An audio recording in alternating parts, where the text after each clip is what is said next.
You may think that quantum gravity has nothing to do with technology. People think that it's purely theoretical, but that's because the quantum gravity you heard of is not the correct quantum gravity. When you have a really new theory that is changing the paradigm, is changing physics, then it should have a lot of predictions. And I have a lot of predictions. They all turned out to be correct. My theory is confirmed by the analysis of 8,846 supernovae and 35,000 white dwarfs. It claims that the true age of the universe is 35 trillion years, and it also explains entanglement, and it solves a lot of problems with constants. It predicts the mass of all the particles, and it solves the trouble with the Hubble constant. It turns out that when you assume a smooth quadratic expansion, assume that the expansion of the universe is a quadratic function, then things become simple and you don't have these problems anymore. The luminosity of supernovas decreases with the square of the distance. And so it solves all the problems in cosmology. It also solves the problems in gravity. So in gravity, every time people try to measure the gravitation constant, they get a different value.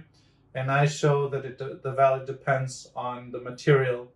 And that's because gravity does not depend on mass, like Newton said, also not on energy, like Einstein said, but it depends on the number of particles. In specific, the number of protons and neutrons. So some of you may say, isn't that the same as mass? Protons and neutrons have mass, so isn't that the same?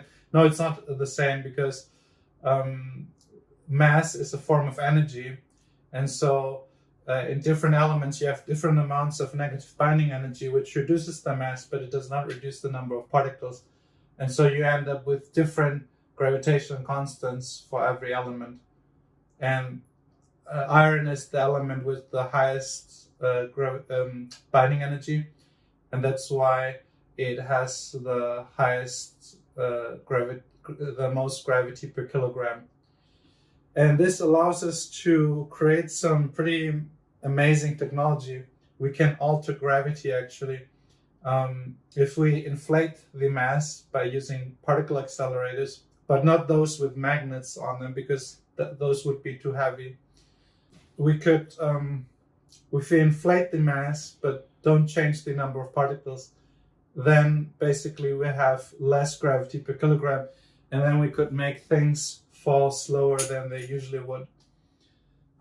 We've already also done a lot of free fall experiments and many ways to prove that the theory is right.